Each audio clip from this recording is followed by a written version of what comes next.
네, 비트코인을 보려면 미국을 봐야 됩니다. 그리고 미국이 어떻게 돌아가는지 보려면 트럼프를 봐야 되고요. 트럼프 암살 시도와 비트코인 급등 얘기를 하겠습니다. 안녕하세요, 황 작가입니다. 투자 어드바이스가 아니라는 점 먼저 말씀드리고 시작을 하겠습니다. 네, 트럼프 암살 시도 사건부터 먼저 얘기를 하겠습니다. 네, 트럼프가 연설을 하다가 유세를 하다가 고개를 살짝 돌리지 않았다면 저격범이 쏜 총알이 귀가 아니라 머리를 관통했을 거고, 그랬으면 아마 즉사했을 상황이었는데, 트럼프가 불사신처럼 생존한 직후부터 비트코인 가격이 급등을 하기 시작을 했습니다. 지금 현재 64,400불 이런 정도 수준까지 올라왔습니다. 네, 아시다시피 트럼프는 비트코인 암호화폐 친화적인 그런 공약을 발표하고, 또 미국에서 비트코인 채굴 산업이 발전하도록 지원하고, 미국인이 개인 지갑에 자신의 코인을 보관할 수 있도록 보장하고, 또 정부가 개인의 금융거래를 검열하고 통제하고 감시하기 편한 중앙은행 디지털 화폐 CBDC 발행을 금지하겠다고 공개적으로 밝혀왔습니다. 비트코인 암호화폐의 적대적인 정책을 펼쳐온 바이든 민주당 정권과 반대로 하겠다는 건데요. 트럼프가 암살 시도에서 극적으로 생존하면서 단기적으로 비트코인 암호화폐 가격 상승을 가져온 측면이 분명히 있다고 봅니다. 네, 올해 11월 대통령 선거에서 누가 당선될지 돈을 걸고 베팅을 하는 폴리마켓. 자, 여기에서 트럼프 당선에 돈을 건 사람들이 암살 실패 직후에 70%를 넘어서 급등을 했습니다. 이렇게 71%가 지금 나오고 있죠. 바이든이 후보 사퇴를 할 가능성을 볼까요? 네, 후보 사퇴를 할 가능성 지금 37% 이런 정도 수준인데, 이게요 6월 말 이 대선 토론 직후에 그때 75%까지 바이든 후보 사퇴 가능성이 엄청나게 올라갔다가 급등을 했다가 바이든이 나 사퇴 안 한다, 자 계속 간다 이렇게 밝히면서 현재 37% 수준까지 내려온 상황이죠. 절반 이상 이렇게 줄어들었습니다. 트럼프 바이든 둘이 붙는 구도로 갈 확률이 지금 높아지고 있다는 말이고, 동시에 트럼프가 당선될 가능성이 엄청나게 높아지고 있다는 말도 되겠습니다. 지금 미국에서 논란이 되고 있는 거는요, 전직 대통령이자 공화당 대선 후보, 공화당 대선 후보인 트럼프를 경호해온 연방정부 비밀 경호국이 도대체 어떻게 경호를 했길래 이런 암살 시도가 일어났느냐는 겁니다. 트럼프가 유세를 하는 연단이 훤하게 보이는 그런 건물이고요. 트럼프 연단까지 불과 이렇게 여기 연단까지 보면 불과 120m 정도밖에 떨어져 있지 않은 이 3층 수준의 높이의 이 낮은 건물이 여기 저격범이 암살범이 있었던, 암살 시도를 한 그 범인이 있었던 곳인데, 비밀 경호국이 그 건물 옥상에 총을 메고 올라가는 저격범을 이 범인을 사전에 포착하지 못하는 게 이게 가능한 거냐라는 건데요. 트럼프 연설 이전에 비밀 경호국이 이 해당 건물이 이 보안과 관련해서 체크를 해야 할 대상이었다고 이렇게 정했었다는 보도도 나왔는데, 유세장에 왔던 사람들이 또 저격범이 올라가는 걸 보면서 현장에 있던 경찰들에게 신고를 했고, 총격 30분 전에 경찰관이 사진까지 찍어서 이렇게 보고를 했었는데, 그럼에도 불구하고 저격범이 총격을 한 뒤에야 현장에 배치되어 있던 비밀경호국 이 저격팀이 스나이퍼들이 범인을 사살했다, 이런 보도도 나오고 있습니다. 범인이요 트럼프를 향해서 7발의 사격을 하기 전 현장에 있던 사람들이 옥상에 총을 겨누고, 옥상에 엎드려가지고 총을 겨누고 있는 사람이 있다 이렇게 소리를 쳤는데도 사격이 일어난 뒤에야 비밀경호팀 스나이퍼들이 뒤늦게 범인을 범인을 사살한 데에도 의문이 제기되는데요. 공화당의 상원의원 한 명은 아예 공개적으로 이 비밀경호국장 그리고 비밀경호국을 관할하는 국토안보부 장관한테 이렇게 질의서를 보냈습니다. 여기 보면요, 전직 대통령이자 공화당 대선 후보를 경호하는 비밀경호국이 범인을 발견하고도 곧바로 사살하지 않은 이유가, 그런 상황에서도 상부의 사살 명령을 반드시 받아야 총격을 할 수 있기 때문이 아니었느냐, 이렇게 질의를 한 건데요. 한마디로 즉각 대응을 해야 되는 그런 위급한 상황이었는데도 비밀경호국 저격팀이 말도 안 되는 매뉴얼에 따라서 이렇게 뒤늦게 움직여서 이 범인이 총격을 하고 난 다음에야 대응했던 게 아니냐, 뭐 그게 아니면 무슨 다른 이유가 있는 거냐, 뭐 이런 겁니다.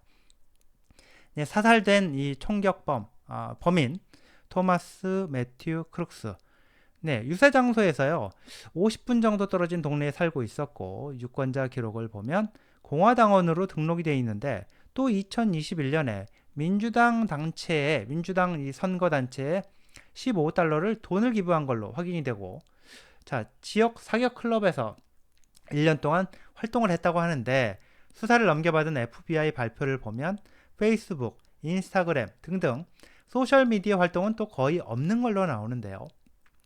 네, 휴대폰은 지금 뭐 암호가 걸려 있어서 확인을 하지 못하고 있다, 이렇게 FBI 측에서 얘기를 하고 있고요. 트럼프 정권 시절에 트럼프와 계속해서 적대적인 관계였고, 트럼프가 대통령을 그만두고 난 뒤 플로리다주 이 저택을 압수수색을 했던 게 FBI라는 걸 감안을 하면, 트럼프 암살 시도 사건을 지금 FBI가 얼마나 뭐 철두철미하게 수사를 할지 회의적이다, 자, 이런 반응이 트럼프 진영에서는 나오고 있습니다.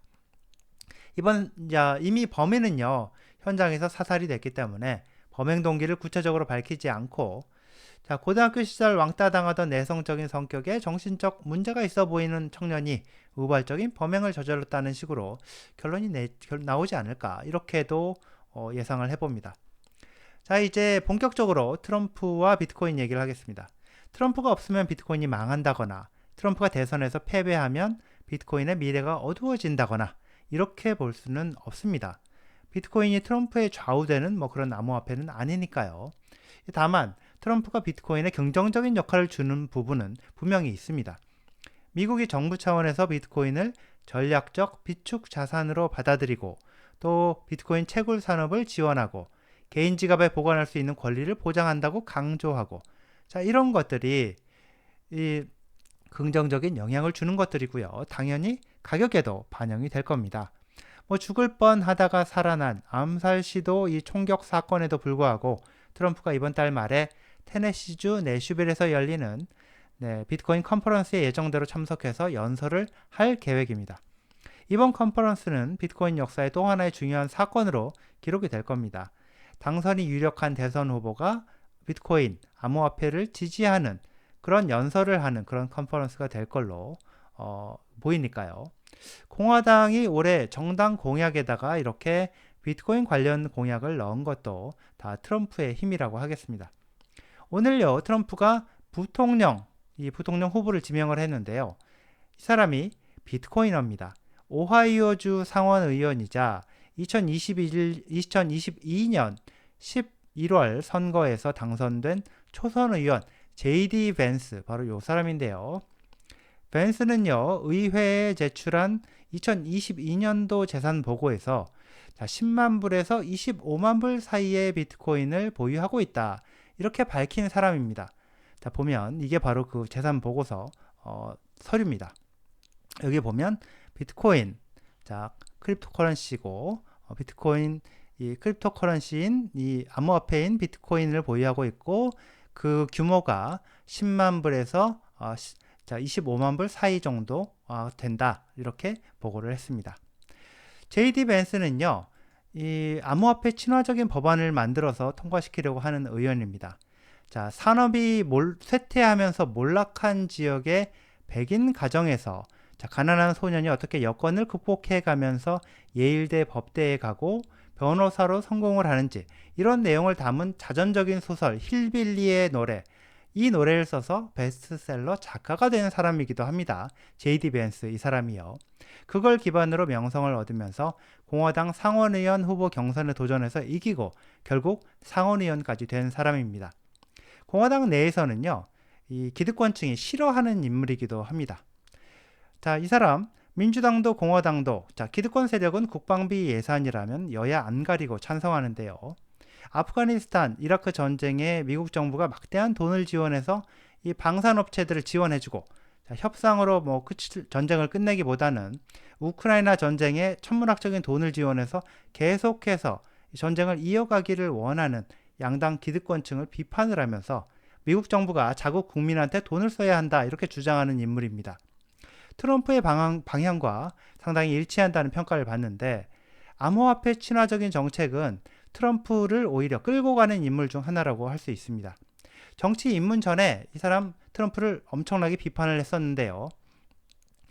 이 트럼프를 알고 보니 내가 정치에 입문하고 트럼프를 알고 보니 내가 생각하는 정책을 하려는 사람이라는 걸 알게 됐다. 자, 이렇게 얘기를 한다는 점에서 말 바꿨다. 자, 이런 이 얘기로 민주당과 공화당 기득권층 그리고 뉴욕타임즈 같은 메인스트림 미디어가 비판을 해온 사람이기도 합니다. 자, 무엇보다 트럼프와 트럼프의 러닝메이트 부통령 후보 JD 벤스 이 둘이요. 이 둘 다 비트코인 암호화폐 친화적인 정책을 하겠다고 밝히고 있다는 점, 자, 이게 중요하다고 하겠습니다. 네, 끝으로 이 중요한 내용이라서 붙이지 않을 수가 없는데요. 자, 미국 비트코인 현물 ETF 운용사이자 세계 최대의 자산운용사 블랙록의 회장 겸 CEO 레리 핑크, 자, 이 사람 자, 오랜만에 방송에 나와서 비트코인에 완전히 빠져들었다는 고백을 했습니다. 세계 10대 부자 중에 한 명이라는 이 델 컴퓨터 창업자이자 회장인 이 마이클 델 이 사람이요. 자기 트위터에다가 Fascinating Bitcoin 매혹적인 비트코인 이런 트윗을 올렸을 정도로 이 영상 인터뷰 내용 레리 핑크가 한 말 얘기가 굉장히 의미가 있는데요. 내용을 보면요. 비트코인은 계속해서 돈을 찍어내는 정부에 대항하는 가치 보전 수단이고 또 합법적인 금융 상품이고 디지털 금이고 이런 얘기를 하면서요. 과거에 내가 비트코인을 비판했었는데 공부를 하면서 비트코인에 빠져들었다. 자, 과거에 나는 틀렸다. 이렇게 자아 비판까지 했습니다. 자, 블랙록의 CEO가 나는 비트코인에 완전히 빠졌다. 이렇게 고백을 한 겁니다. 자, 이 사람 블랙록의 CEO 레리 핑크 어떤 그룹의 CEO보다 정확하고 빠른 정보를 입수하고 판단하는 그런 인물이라고 볼 수 있는데 네, 레리 핑크 이 사람이 그렇게 평가를 해도 과언이 아니라고 할 건데 이 사람이 바로 지금 이렇게 얘기를 하고 있는 중입니다. 네, 여기까지입니다. 시청해 주셔서 감사합니다.